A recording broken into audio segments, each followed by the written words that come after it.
All right, so if you're raising a teenager, you know this feeling, right? That constant push and pull. You want to give them freedom, of course you do, but you also want to keep them safe. Well, today we're going to dive into a really powerful idea that can help you do both. It's called loving limits, and it's all about how these limits actually build the architecture of your teen's freedom.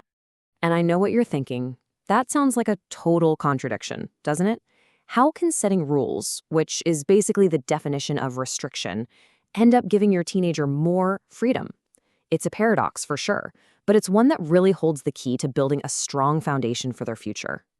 So, what exactly are these loving limits? Well, it's a pretty simple but actually a really profound idea. We're talking about boundaries that are set not to control, but to create a secure foundation. Think of it like sturdy ground. It's the solid place they can safely leap from as they go out and explore the world.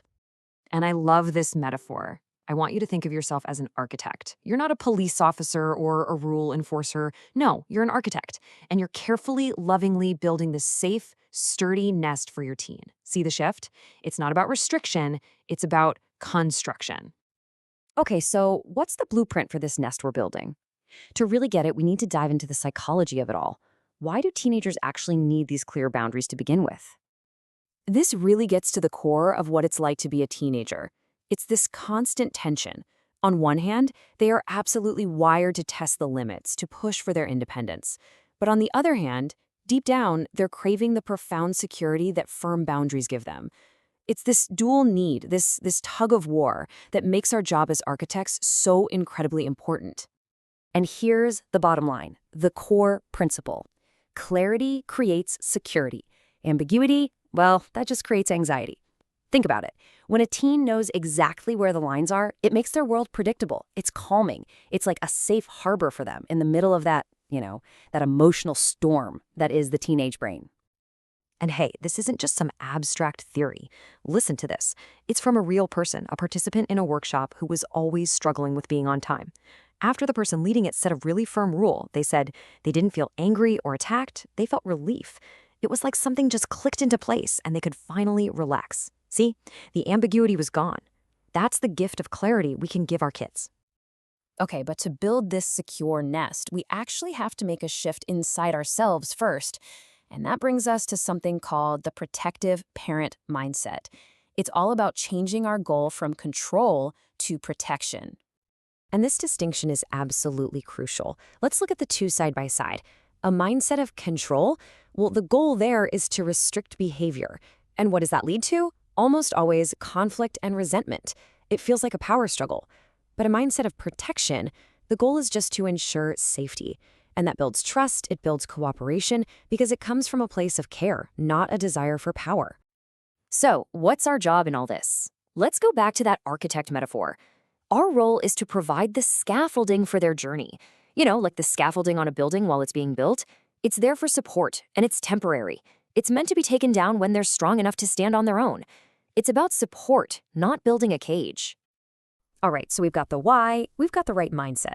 Now let's get practical. Let's talk about the how. It's time to open up the architect's toolkit and look at a real framework for communication.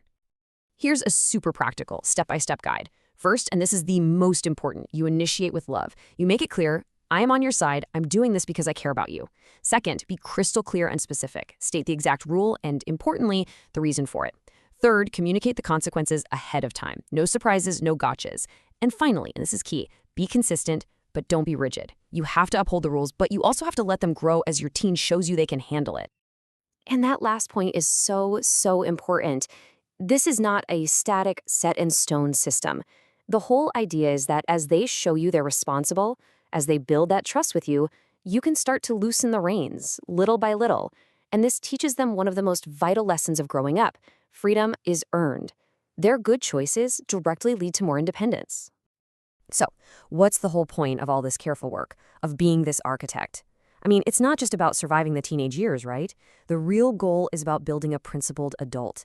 That is a long-term gift of loving limits. And look, this isn't just wishful thinking.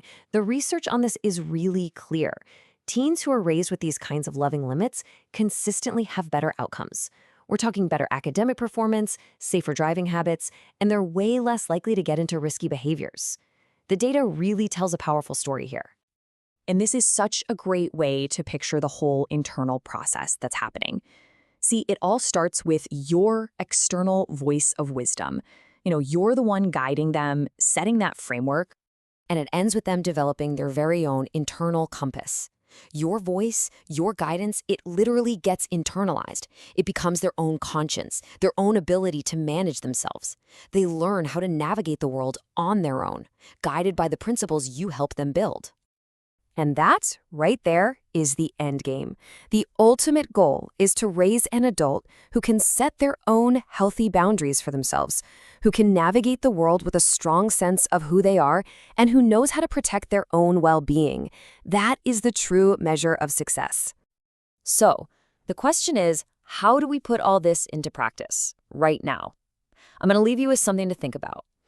What is one boundary, just one, that you can build or maybe rebuild from a place of pure love this week?